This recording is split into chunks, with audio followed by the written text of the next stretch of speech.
എല്ലാവർക്കും നമസ്കാരം. ചെടി കീടങ്ങളെ തിന്നുമെന്ന് പറയുമ്പോൾ നമുക്ക് അതിശയമായി തോന്നും. കാരണം നമ്മളെല്ലാവരും പഠിച്ചതാണ് ചെടികൾ സൂര്യപ്രകാശം, വെള്ളം, മണ്ണിലെ പോഷകങ്ങൾ എന്നിവ ഉപയോഗിച്ചാണ് ഭക്ഷണം ഉണ്ടാക്കുന്നതെന്ന്, അതായത് ഫോട്ടോസിന്തസിസ് വഴി. പക്ഷേ ചില ചെടികൾ വളരുന്ന മണ്ണിൽ നൈട്രജൻ, ഫോസ്ഫറസ് ഇവ പോലുള്ള പ്രധാനപ്പെട്ട പോഷകങ്ങൾ വളരെ കുറവാണ്. സാധാരണ ചെടികൾക്ക് കിട്ടുന്ന ഈ പോഷകങ്ങൾ ഇവയ്ക്ക് ലഭിക്കുന്നില്ല. അതിനാൽ ഇവയ്ക്ക് ജീവിക്കാൻ വേറൊരു മാർഗം കണ്ടെത്തേണ്ടി വരുന്നു. അതാണ് കീടങ്ങളെ പിടിച്ച് അവയിൽ നിന്ന് തന്നെ പോഷകങ്ങൾ എടുക്കുന്ന ആ ഒരു മാർഗം. പേര് കേട്ടാൽ തന്നെ നമുക്ക് തോന്നും ഇവ മനുഷ്യരെ ആക്രമിക്കുന്ന അപകടകരമായ ചെടികളാണോ അതോ പ്രകൃതിക്ക് ശത്രുക്കളാണോ എന്നത്. പക്ഷേ സത്യം അങ്ങനെയല്ല. ഇവ മനുഷ്യരെയോ വലിയ ജീവികളെയോ ഒരിക്കലും ആക്രമിക്കില്ല. ഇവ ചെറിയ കീടങ്ങളെ മാത്രമാണ് പിടിക്കുന്നത്. അതിനാൽ കാർണിവോറസ് പ്ലാന്റുകൾ പ്രകൃതിയുടെ ശത്രുക്കളല്ല, മറിച്ച് പ്രകൃതിയുടെ അത്ഭുതങ്ങളും രക്ഷാധികാരികളുമാണ്. ഇന്ന് നമ്മൾ 3 പ്രധാനപ്പെട്ട കാർണിവോറസ് പ്ലാന്റുകളെ കുറിച്ചാണ് നോക്കാൻ പോകുന്നത്. 1. വീനസ് ഫ്ലൈ ട്രാപ്പ്, ലോകത്തിലെ ഏറ്റവും പ്രശസ്തമായ ട്രാപ്പ് ചെടി. 2. പിക്ചർ പ്ലാന്റ്, കുടത്തിന്റെ സഹായത്തോടെ ഇര പിടിക്കുന്ന ചെടി. 3. സൺഡ്യൂ പ്ലാന്റ്, സ്റ്റിക്കി ടെന്റിലുകൾ ഉപയോഗിച്ച് ഇരയെ കൊടുക്കുന്ന ചെടി.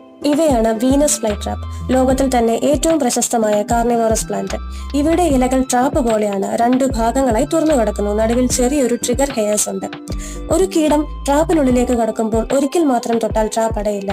2 പ്രാവശ്യം 20 സെക്കൻഡിനുള്ളിൽ തൊടണം. അപ്പോഴാണ് ട്രാപ്പ് 0.3 സെക്കൻഡിനുള്ളിൽ അടയുന്നത്. കാരണം തെറ്റായി മഴത്തുള്ളി, കാറ്റ്, പൊടി തുടങ്ങിയവ വന്നാൽ ട്രാപ്പ് വെറുതെ അടയ്ക്കാതിരിക്കാനാണ് ഇത് ചെയ്യുന്നത്. കീടം കുടുങ്ങിയ ശേഷം ട്രാപ്പ് എയർ ടൈറ്റായി അടയ്ക്കും. അകത്ത് പ്രത്യേക എൻസൈമുകൾ പുറപ്പെടുവിക്കും. കീടത്തിലെ പ്രോട്ടീൻ, നൈട്രജൻ തുടങ്ങിയവ പൊളിച്ചെടുക്കും. 5-12 ദിവസങ്ങൾക്കുള്ളിൽ കീടം മുഴുവൻ ദഹിക്കും. അടുത്തതാണ് പിക്ചർ പ്ലാന്റ്. ഇവയുടെ ഇലകൾ കുടത്തിന്റെ ആകൃതിയിലാണ്. മുകളിൽ തുറന്നിരിക്കും, ഉള്ളിൽ മധുരമുള്ള നെക്ടർ നിറഞ്ഞിരിക്കും. കീടങ്ങൾ മധുരത്തിന് ആകർഷിതരായി കുടത്തിനുള്ളിലേക്ക് പറക്കും. പക്ഷേ കുടത്തിന്റെ അരികുകൾ വളരെയധികം സ്ലിപ്പറിയാണ്. ഒരിക്കൽ അകത്തു വീണാൽ കീടത്തിന് പുറത്തേക്ക് വരാൻ കഴിയില്ല. അകത്തുള്ള ദ്രാവകത്തിൽ കീടം മുങ്ങിപ്പോകും. അവിടെ എൻസൈമുകളും ബാക്ടീരിയകളും ചേർന്ന് അതിനെ പതുക്കെ ദഹിപ്പിക്കും.